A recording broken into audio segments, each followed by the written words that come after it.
మహాగణాధిపతయే నమః. ఓం గురుభ్యో నమః. ఓం శ్రీమాత్రే నమః. పరమేశ్వర స్వరూపమైనటువంటి జ్యోతిష, వాస్తు మరియు ఇతర అనేకమైనటువంటి శాస్త్రములను మనకు అందించినటువంటి మహర్షులకి నమస్కారం.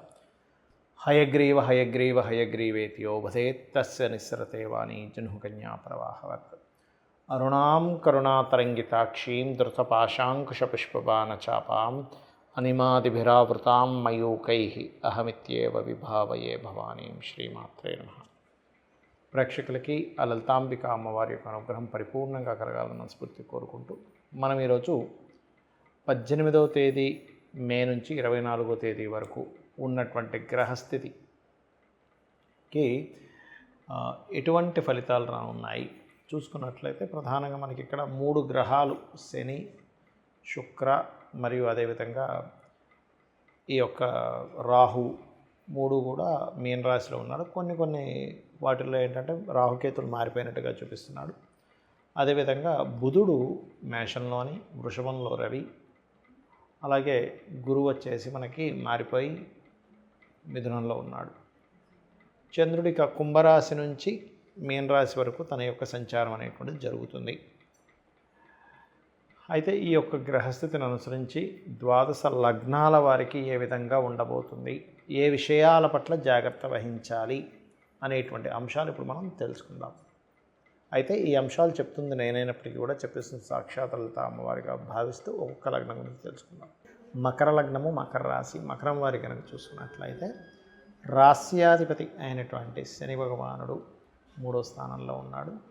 ఇంకో ప్రధానంగా ఏంటంటే ఇక్కడ ఏలినాడు శని ఒకటి పోయింది, చాలా మటుకు రిలీఫ్ వస్తుంది. ఎప్పుడైతే మకరం వారికి 3లో శని ఉంటాడో అది ఇచ్చేటువంటి రిజల్ట్ ఏమిటి అని చెప్పి చూసుకున్నట్లయితే ప్రధానంగా ఆ యొక్క శని ఎప్పుడైతే 3లో ఉంటాడో మీరు పెట్టేటువంటి ఎఫర్ట్స్ సఫలీకృతం అవుతాయి. ఇది ప్రధానంగా 3లో శని ఉన్నప్పుడు కలిగేటువంటి ఫలితాలు. కాకపోతే ఈ 4వ అధిపతి నీచ స్థానంలో ఉన్నందుకు ఇప్పుడు మీరు ఏదైనా ల్యాండ్స్ కానీ లేకపోతే మెషనరీస్ కానీ ఫ్యాక్టరీస్ కానీ పెట్టేటువంటి అంశాల్లో ఇంకా తప్పనిసరి మీరు అది నిర్మాణం చేయాలి, తప్పనిసరి కొనాలనుకున్నప్పుడు మాత్రం 1కి 4 సార్లు మీరు ఏదైతే ఫ్యాక్టరీ పెడుతున్నారో, ల్యాండ్ కొంటున్నారో 1కి 4 సార్లు పరిశీలన చేసుకోండి. లేదంటే మనం పోస్ట్పోన్ చేసుకోగలము అనుకున్నట్లయితే ఈ కుజుడు మారే వరకు కాస్త పోస్ట్పోన్ చేసుకోవడం మంచిది. జూన్ 6కు మారుతున్నాడు. ఇక మిగతా అంశాలు కనుక చూసుకున్నట్లయితే షార్ట్ జర్నీస్ అధికంగా ఉంటాయి మకరం వారికి కనుక చూసుకున్నట్లయితే. అలాగే మరొక విషయం ఏంటంటే ఇక్కడ ఈ అష్టమాధిపతి అయినటువంటి రవి ఎప్పుడైతే పంచమంలో ఉంటున్నాడో కొంచెం ఈ సంతానం కోసం ప్రయత్నం చేసేటువంటి వారికి చిన్న సర్జరీస్ రావడము, మరియు అదేవిధంగా కాస్త ఈ ఐవీఐలు ఐవీఎఫ్లు చేయించుకునే వారు కొంత జాగ్రత్త వహించాలని చూపిస్తుంది. కాకపోతే 6వ స్థానంలో గురువు ఉన్నప్పటికీ అది కొంతవరకు ఈ కోర్టు కేసు వ్యవహారాల విషయంలో కొంత జాగ్రత్తగా ఉండాలని చూపిస్తుంది. విజయం కూడా ఉంటుంది, అందులో ఎటువంటి డౌట్ లేదు. కాకపోతే ఇక్కడ ఈ చంద్రుడు ఎప్పుడైతే రాశిలో మొదటి ఈ 18వ తేదీ నుంచి 24వ తేదీలో మొదటి వారంలో మొదటి 2 రోజులు ఎప్పుడైతే రాశిలో సంచరిస్తుంటాడో కొంచెం జీవిత భాగస్వామి మూలంగా కావచ్చు, వివాహ సంబంధించిన విషయాలు ఎంపిక చేసుకునే విషయంలో కావచ్చు, కొద్దిగా ఈ ప్రయత్నాలు చేసే విషయంలో కొంచెం ఈ మానసిక స్ట్రెస్ని ఎదుర్కొంటూ ఉంటారు. అదేవిధంగా గమనించుకున్నట్లయితే శుక్రుడు ఎప్పుడైతే 3వ స్థానంలో ఉన్నాడో ఈ శుక్రుడు 3వ స్థాన ఫలితము అనేటువంటి చూసుకున్నట్లయితే ప్రధానంగా ఇక్కడ ఉద్యోగరీత్యా జర్నీస్ని ఎక్కువగా చూపిస్తుంది, మార్పులను ఎక్కువగా చూపిస్తుంది ఉద్యోగపరమైనటువంటి విషయాలలో. అలాగే మరొక విషయం ఏంటంటే ఇక్కడ కొంచెం ట్రైనింగ్ తీసుకునే విషయంలోని లేనట్లయితే కొంత ఎడ్యుకేషన్ విషయంలో కొంత స్ట్రెస్ ఉంటుంది. అది తగ్గాలి అంటే ముఖ్యంగా మీరు హయగ్రీవ స్తోత్రం చేసుకోండి, మరియు అమ్మవారి లలితా సహస్రనామాలు ఎక్కువగా పఠనం చేయండి, అనేది చాలా బాగుంటుంది. చాలామంది ఏలినాడు శని వస్తుంది, అర్ధాష్టమ శని ఉంది, అష్టమ శని ఉంది, కాలసర్పదోషం ఉంది, లేకపోతే సర్పదోషం ఉంది అని భయపడుతూ ఉంటారు. ఒకటే చెప్తున్నాను నేను మీకు, ఏ దోషమైనా గుర్తుపెట్టుకోండి. ముఖ్యంగా కాలసర్పదోషాలు లేదా సర్పదోషాలు మీకు ఆ సర్పదోషం ఉన్నటువంటి మహాదశలు అసలు జీవితంలో ఉన్నాయా లేవా అని చెక్ చేసుకోండి. అంతేగాని కేవలం ఏదో కాలసర్పదోషం ఉందనో అంటే ఒకటే ఏంటంటే కాలసర్పదోషం అనేటువంటిది దేశకాల గోచారాలకు సంబంధించిందిగా ఉంటుంది. అది అంటే దేశంలో ఇప్పుడు చూడండి మనకు కాలసర్పదోషంలో ఉండడం వల్ల ఇవన్నీ కూడా జరుగుతున్నాయి. ఒక రకమైన అటాక్స్ కావచ్చు ఇవన్నీ కూడా. అయితే ప్రతిసారి మరి కాలసర్పదోషం వచ్చినప్పుడు రాదా అంటే దానికి కొన్ని లెక్కలు ఉన్నాయి శని కుజుడు ఉండే స్థితిని బట్టి. రైట్. అయితే ఇక్కడ కాలసర్పదోషం కాలానికే కానీ జన్మజాతకానికి కాదు, ఇది శాస్త్రంలో ఉన్న విషయం. మరి సర్పదోషాల పరిస్థితి ఏమిటంటే ఆ సర్పదోషం ఏ భావానికి కనెక్ట్ అయిందని చూసుకోవాలి. దాన్ని బట్టి వాళ్ళకి వివాహమా, సంతానమా, లేకపోతే మరొక బిజినెస్ మీద ఎఫెక్ట్ వస్తుందా అని చూసుకొని ఆ దశలు మీ జీవితంలో ఉంటేనే ఎఫెక్ట్, లేకపోతే ఏ ఎఫెక్టు లేదు, మీరు నిశ్చింతగా భయపడకుండా ఉండొచ్చు. ఇక ఏలినాడు శని, అర్ధాష్టమి శని, అష్టమి శని సమయాల్లో నేను చాలాసార్లు చెప్పాను, సీఎంలు, పిఎంలు, ప్రెసిడెంట్లే అయ్యారు, పెళ్ళిళ్ళు అవుతాయి, సంతానం కూడా కలుగుతారు. కాబట్టి శ్రమ ఉంటుంది, శ్రమ కారకుడు కాబట్టి అంతకుమించి మరొకటి ఏమీ లేదు. అయితే ఇక్కడ ప్రధానంగా మీరు తెలుసుకోవాల్సింది ఏంటంటే మీ యొక్క లగ్నం ఏమిటి, మీ లగ్నం నుంచి మిగతా గ్రహాలన్నీ ఎక్కడున్నాయి. ధనం రావట్లేదంటే అయ్యో రావట్లేదని బాధపడటం కాదు, మీ యొక్క జన్మజాతకంలో ధనాన్ని ఇచ్చే గ్రహం ఎవరు, ఏ రూపేణ మీకు ధనం వస్తుంది అనేటువంటిది పట్టుకోవాలి. ముఖ్యంగా ఫలానా రూపంలో ధనం అనేటువంటిది యోగం ఉంది అన్నప్పుడు ఆ ఫలానా రూపంలో ఉండే వాటి మూలంగానే ధనయోగం అనేటువంటిది ఉంటుంది, గుర్తుపెట్టుకోండి. అలాగే మరొక విషయం ఏంటంటే ధనంతో పాటు కొంతమంది చూడండి, చిన్నప్పుడు చదువుకునే చదువు వేరే చదువుతారు, కానీ ఏమవుతుంది వాళ్ళకి ఆ యొక్క విద్య అనేటువంటిది అనుకూలించదు. ఎందుకు అనుకూలించదు అంటే వాళ్ళకి ఆ విద్య వల్ల ధనయోగం ఉండదు. కాబట్టి ఏ విద్యలు చదువుకుంటే కేవలం నాలెడ్జ్ సంపాదించుకోవడం, హాబీ కోసం ఏం చదువుతున్నాము, ఫలానా ప్రొఫెషన్గా తీసుకోవాలన్నప్పుడు ఏ గ్రహం అంటే ధనాధిపతి ఏ ప్రొఫెషన్కి కనెక్ట్ అయి ఉందో చెక్ చేసుకోవాలి.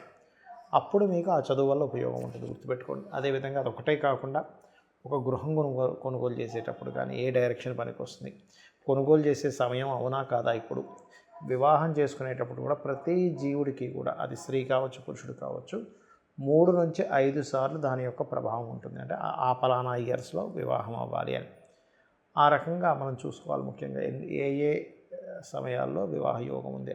చాలామంది చేసే మిస్టేక్ ఏంటంటే అనుకూలించినటువంటి సమయంలో వివాహ సంబంధించిన ప్రయత్నాలు చేస్తూ ఉంటారు.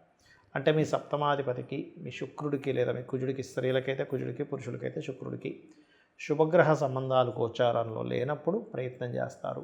అప్పుడు సఫలీకృతం అవ్వదు, బాధపడుతూ ఉంటారు. అదేవిధంగా వ్యాపారాలు ప్రారంభించేటప్పుడు కూడా మీకు ఈ సమయం సరైనదా కాదా, విదేశాలకు వెళ్ళేటువంటి విషయాలు కావచ్చు, వ్యాపారాల విషయాలు కావచ్చు. అదేవిధంగా తెలియక కొంతమంది జాబ్ మారిపోతుంటారు, జాబ్ మానేస్తుంటారు. ఈ సమయంలో ఓపికగా ఉండాలా, లేకపోతే జాబ్ మానేసి ఇంకోటి వెతుక్కోవచ్చా అనేటువంటిది కూడా మీ జన్మ జాతకంలో ఉంటుంది. ఇవి ప్రధానంగా తెలుసుకోవాల్సిన అంశాలు. దీంతోపాటు కొంతమందికి ఆలస్య వివాహంతో పాటు ఆలస్య సంతానం కూడా ఉంటుంది. ఆలస్యం అసలు ఎందుకు అవుతుంది, చాలామంది తెలియక ఏం చేస్తారంటే బాధపడిపోతుంటారు. అలా కాదు, కొంతమందికి ఆలస్య సంతాన యోగం ఉంటుంది. 3 సంవత్సరాలకి, 5 సంవత్సరాలకి, కొంతమందికి 7, 8 లేదా 10, కొంతమందికి అయితే నేను 15 ఏళ్ళకి కూడా సంతానం కలిగిన వాళ్ళని నేను చూశాను.